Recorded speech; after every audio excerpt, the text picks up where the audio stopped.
Hey, y'all. With Cassandra Renee, the radio show where we talk about it all. Hey, welcome to Shop Talk with Cassandra Renee.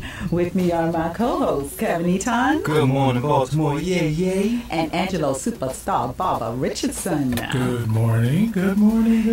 Hey, we have two guests in the studio with us today. All right. We have my sister and my niece. How about that? All right. Family.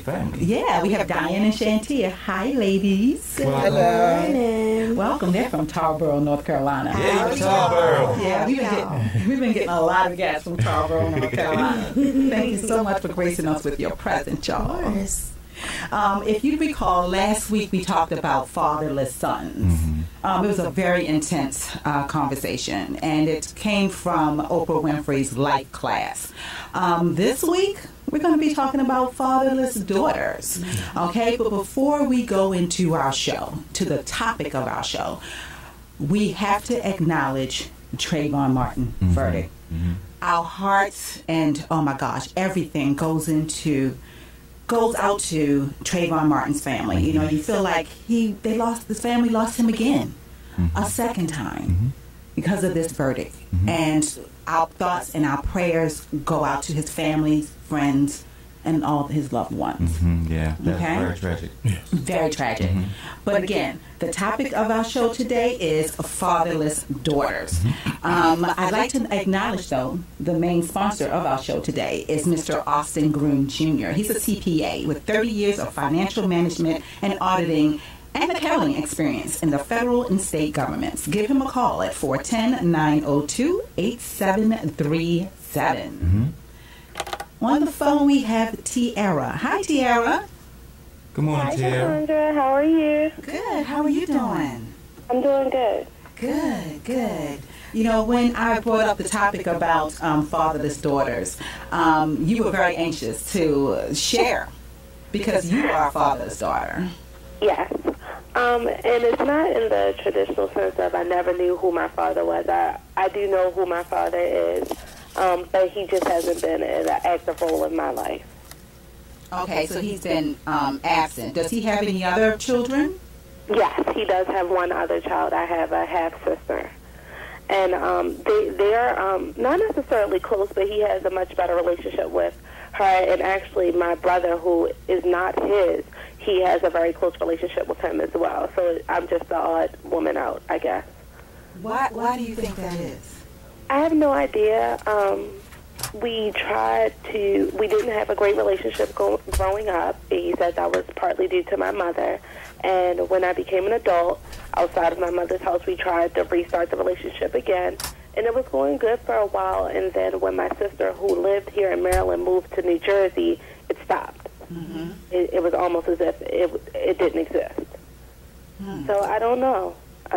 So how did Maybe I was just too awesome for him to handle. And too awesome for him to handle. Right. No, so how did it make you feel, though? Especially with, your half-sister and, someone who isn't even his biological. Right. It was difficult. It was very difficult because right now I'm planning my wedding, and it's very difficult to have to face a lot of those issues of I wouldn't feel comfortable with my father giving me away at my wedding. I don't even want him to be there because why should I allow him to share in something that means so much to me when he's done so little to add to that happiness, you know what I mean? So, it's been very difficult, but it's something that day by day I get through it. Okay, and do you have a strong relationship with your mom? Well, that's another thing that we're working on. We were close growing up.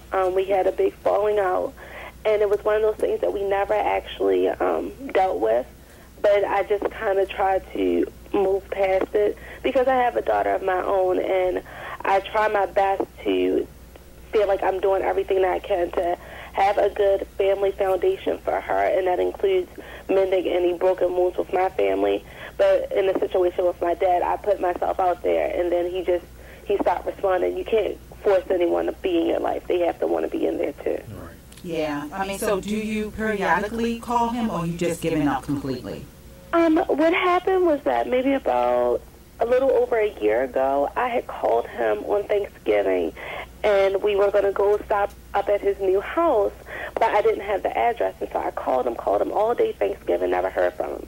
I didn't hear from him again until a month later, and that was when my sister had invited him to a party at my house and didn't tell me about it. And so that's when he called me and was like, oh, well, you know, I had all this going on. But it has been a month, and you didn't bother calling me. But I was okay with it. I let him come down to the house. And maybe about 2 months later for his birthday, I tried to reach out to him and call him and didn't hear from him. And I tried calling him periodically for about a week, week and a half. I don't have a close relationship with my sister, so when I did see her about 3 months after, I just casually mentioned, had she talked to him? She was like, yeah, I just talked to him yesterday. And I said, well, clearly he doesn't want to be involved with me, so I'm just going to leave it alone. Well, do you think that that has affected, I know this is a silly question at this point because you do seem to have a high self-esteem, but do you feel that it has affected your self-esteem or your relationships with men? I think just with people in general. Okay. I've gone through quite a bit with my family, and because of that, I guess, have had enormous trust issues with friends and family and men as well as women because I had problems with both of my parents. But I believe the biggest thing that was difficult for me being an adult, especially growing up in a house where it was just a woman doing everything and there was no male figure. So it was difficult to be able to have a romantic relationship, you know, as an adult, until I kind of got used to the fact that it's a partnership. It's not one person needs to be more in charge than the other. It's a partnership. Yes. It was definitely an adjustment. Okay, we're going to bring Miss B into the conversation. Hi, Miss B. Okay. Hi. Good morning, Miss B. Good morning. Good morning. We're talking to Tyerra because, you know, the topic of the show today is fatherless daughters. Right. Do you have any questions for Tyerra? I heard you say, I heard parts of the of your talk, and you were saying that you and your sister aren't close. No. Or are you close? Well, we were. Again, it was one of those things that we tried to make it work, and it seems like we'll get a good footing for a while, and then it just pulls apart. And, you know, it's not like we don't speak. She's certainly been invited to my wedding. We'll be doing a reading at my wedding. But it's just one of those things that it's not that we're so different, but it's just that we just can't coexist for long periods of time. It just doesn't work out for us. You know, she has her friends and what she likes to do, and I have my friends and what I like to do. And the two just don't mesh well together. Okay. And of the two of you, who's the oldest, who's the youngest? I'm older by about 11 months. Like when my mother found out that my father was actually seeing someone else and was getting married to her, she was already pregnant. Uh-huh. Yeah, I had a question I wanted to piggyback off pretty much what Miss B was saying. I know ladies don't like to tell their age and nothing like that, but could you tell us how old you are? Wait, stop. No, I know, because I want I'm not ashamed of my Every age. guest how old they Yeah, are. because I want to ask her about her background, about the graduation. Did your dad come to your graduation, school graduation? No. How about your, No, did you not graduate my from college? graduation. So you haven't seen your dad at any type of life event in your life? You know what I mean? Let me think. Well, I believe he came to my baby shower, and he came to the hospital after the birth of my daughter. Other than that, I can't recall, like, birthdays, graduations, nothing like that. But, again, I guess I really haven't. Well, no, I'm sorry. He did come to my graduation, my associate's degree graduation when I was an adult. He did come. Him and my mother were actually both there. So that was like from college? Right, that was from college. Okay. And I didn't attend my high school graduation because my mother and I were, it was a bad time for us personally, so I just didn't. I mean, I regret it looking back now. I would love to have been there, but, you know, what can you do now? Okay. And I have one more question. The location of your dad, is he in Baltimore or is he a long distance? As far as I know, he still lives here. The last that I heard, he does still live in Baltimore, yeah. Okay. Wow. Wow, okay. Angela? Yes, ma'am. Well, the only thing that I thought was if she was at an advantage or disadvantage because her father was in the house, but it sounds more to me like she's doing great. Yeah. I mean, I'm doing great, but it took a long time. Right. I believe that my fiance helped out a lot with how I've been able to progress and grow as a person, because I was pretty damaged after, like, not having my father in my life and then the big falling out with my family. Like, I just started really talking to my family maybe about 3 years ago. Oh, wow. And that incident happened almost 10 years ago. So it is a long process. It's a healing process, but I feel that the only way that I can grow from it is just to accept it for what it is. I'll do what I can to try to mend broken relationships, but I'm not going to go at it by myself. If the other person isn't willing to do it, I'm just not going to take myself through that. Right. You know, and it's so funny because Lynn called last week, and Lynn, if you're listening, please give us a call. She called last week, and I don't know, what she shared was a little conflicting. You know, and I think there was a lot of information that she didn't have the opportunity to share with us. Right. Because when she first started talking, she says her father wants her to be a daughter towards him, but he isn't giving her the same in return. But then close to the end of the conversation, she says she's been reaching out to him, and he doesn't respond. Right. So that's a little bit conflicting to me. I'm a little bit confused by that. But I think I'd like to clarify the advice that we gave to her. But before I start with that, we are not professionals. You know, we're just people here sitting in this booth, and we care about our community. We deeply care about you, and we just want you to just share with us, and we just speak to you from our heart. Right. And I just feel the need to clarify, because we told her to keep trying. But I feel that if it's to the point where it's consuming you, it's damaging you, it's hurting your self-esteem, sometimes you just got to let go. Yeah. I was actually, it's so funny, Sunday morning, I woke up, I turned on the TV with the remote control, and there was Joe Olsteen. And the topic of his sermon was, shake it off. Shake it Some off. people don't want to have peace with you. They have their own issues that they're not dealing with. Now quit trying to win over somebody that doesn't want peace. You've done your part. You've gone the extra mile. Now just back away. If they don't want to have peace, it's not your problem, it's theirs. You are not responsible for somebody else's happiness. You're responsible for your own happiness. But if you go around trying to keep everybody happy, meet all their demands, win over their approval, the one person who is not going to be happy is you. And I've learned some people you have to love from a distance. They're your family, they're your relatives. Yes, you love them, but you can't be with them every day.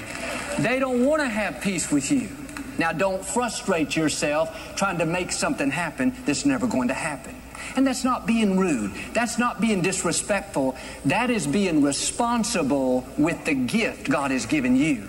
You have a responsibility to use your time, your energy, your emotions, your talent for the right purposes. You should not continually be trying to convince somebody to like you. Saying, in effect, don't stay where you're tolerated. Don't try to win over all your critics. Don't try to convince all your family members to like you. Just shake it off and go where you're celebrated. Don't let one family member that won't show you respect cause you to lose your focus to where you spend all your time and energy trying to win them over. Don't let one neighbor, one coworker, one classmate cause you to get distracted and miss your destiny. If they won't respect you, shake it off. If they try to belittle you, shake it off. If they're finding fault, trying to make you look bad, shake it off. Your destiny is too great. Your assignment too important. Your time too valuable to let these negative comments, gossip, criticism weigh you down. It is simply a distraction. And some of you are engaged in battles that you're not supposed to fight.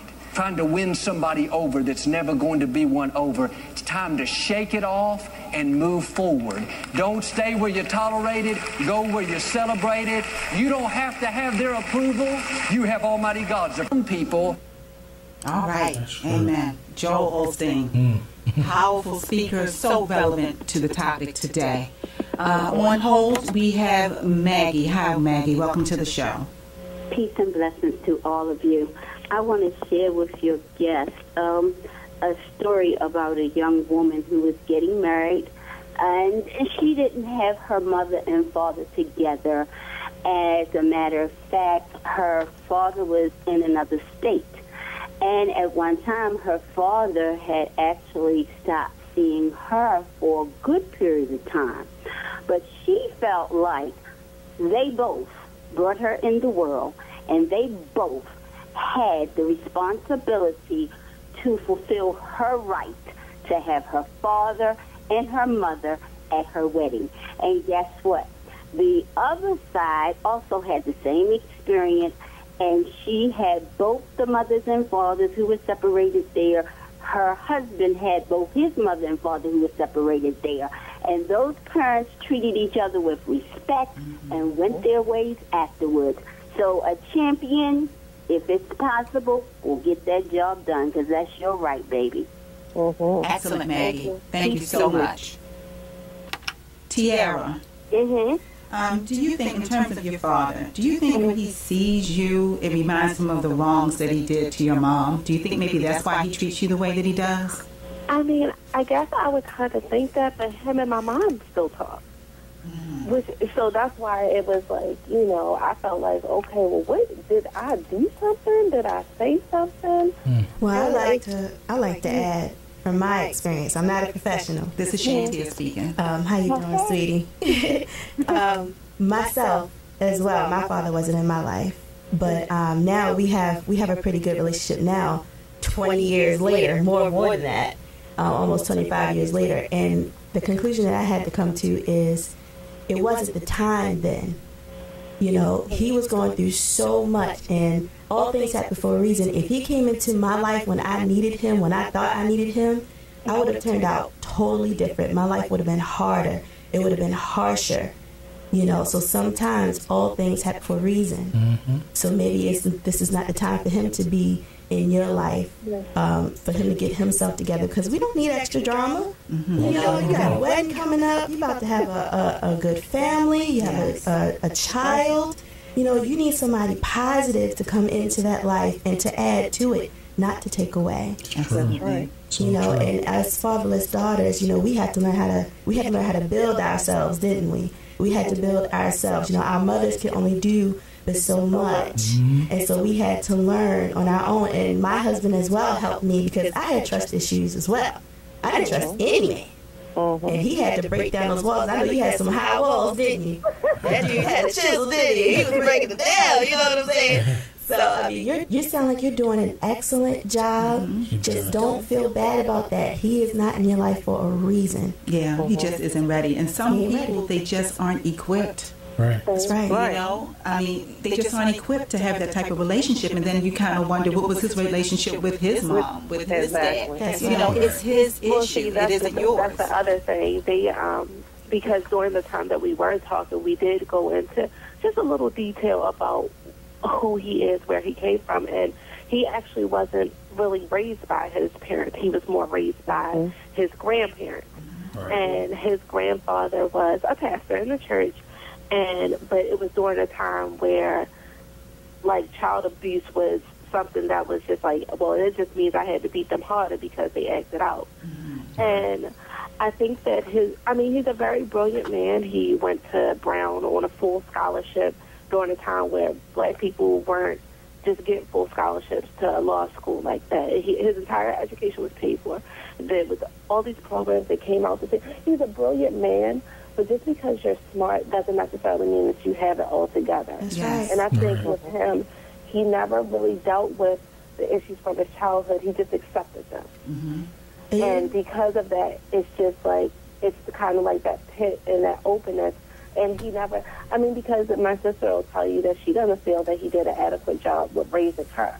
She kind of raised herself. And for that reason, I guess if he never understood how to properly be loved and wasn't raised properly, he didn't know how to love or raise us. I have a question. I'm sorry, Tyerra. This may apply to you, Ms. B, because I don't know what your history is, but it applies to Shantia. And it's is something that has affected me personally. My father wasn't in my life growing up. I mean, he was in and out, and I honestly feel he did the best he could. You know, his parents, they didn't know any better. They just didn't know. And I feel my father did the best he could. And in retrospect, I feel that he stayed away for a reason. And I think it was more helpful to us that he stayed away than to be a part of our lives, knowing that he really wasn't equipped to be the type of dad that we really needed. But with that being said, what happens when you have a son? You are a fatherless daughter. You have a son, and the son's father isn't present.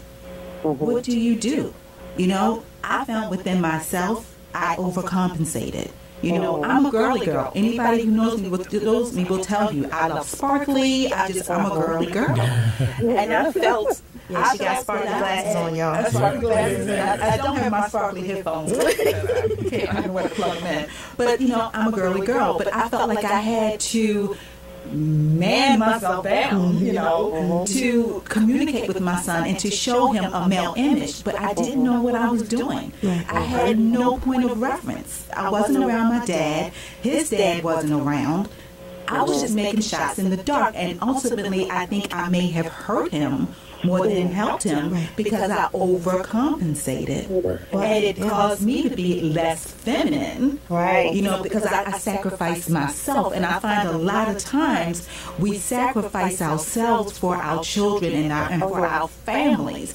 And ultimately, we're trying to help them because we love them, but we end up hurting them more so than helping them. Shantia. I have a friend. She is a single mother of 4 boys. And she finds role models for them. You know, there's nobody that can replace your biological father. There's always, you know, because he's in you, right?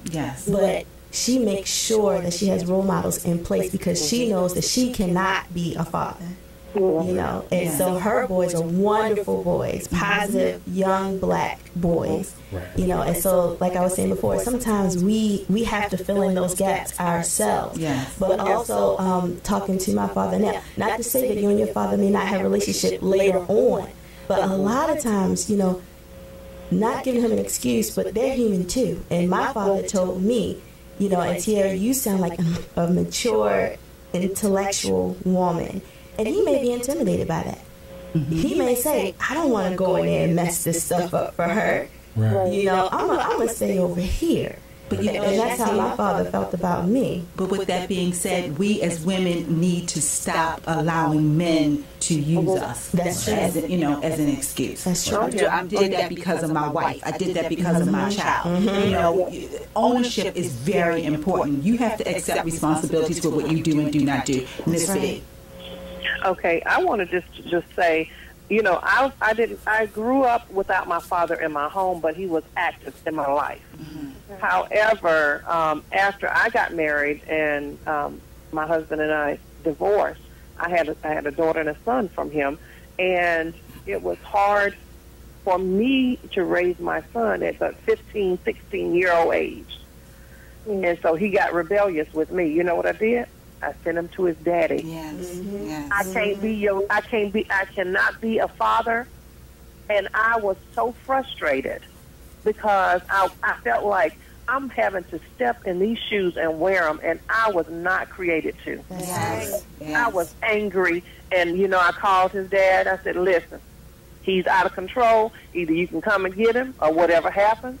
I love my son, but I ain't going to have no child disrespecting me in my house. Absolutely not. Now, you can come and get him, or either the authorities are coming. And, you know, I was going to call the police on my son. However, they didn't know. They didn't know that. So, you know, I told him, I said, listen, you come and get him. I can't do your job. And so I made him, you know, I made him come and pick him up. I didn't make him, but, you know, I left it out there. Yeah, you strongly suggested. I can honestly tell you, in fact, during that time, it almost drove me crazy because I love my children. And I want the best for them. And I knew he needed his dad, but I knew his dad still wasn't, in my opinion, where he needed to be either. Okay, but I knew I couldn't do it. We have a lot of calls waiting, y'all, and I'm sorry, we're going to have a part 2 to this. Oh, yeah. I have to go into the sponsorships. This show is being sponsored by Coiffure Exclusive Salon. We specialize in hair extension, hair replacement, and healthy hair care in a private environment. Now offering high-quality Brazilian, Peruvian, and Indian hair at an affordable price. Please give us a call at 410-663-2643 or 8554-SOLENS. We would like to invite you to join in with us. Our anniversary event, which is scheduled for September the 7th. It's going to be from 6 to 10. Go onto our website, talkwithcassandra.com, and buy your tickets. We have early bird tickets available until August 1st. August 1st on, they're going to go up $5, $10. So please, please, please purchase your tickets. Again, our website is talkwithcassandra.com. Our fan page is Shop Talk with Cassandra Renee. Please follow us on Twitter. We appreciate you all. We appreciate you tuning in. We appreciate your calling, and we're sorry we weren't able to get to the calls, but we will have a part 2 next week. Tyerra. Yeah. What are your closing thoughts, dear? My closing thoughts are just that, nobody's perfect, and we have to understand that, with being parents, like when you drive, you have to have a license to drive. For being a parent, all you need to have is a sperm and an egg. You have to understand that they're going after the same as everybody else. It's not going to be easy. They're not always going to make the right decisions, but you just have to try to grow as a person and be able to accept them when it's time. Yes. And then if you're listening, you got to do what's best for yourself, baby. That's right. Okay, until next week, bye-bye. Bye, y'all. Bye, y'all.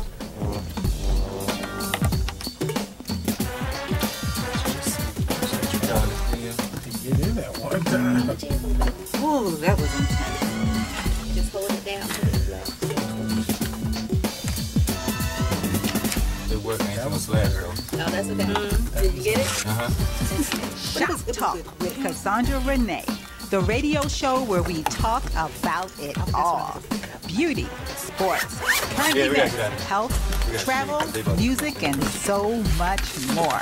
You can reach us at info@talkwithcassandra.com or www.talkwithcassandra.com. All right, y'all. Yeah, they were jumping.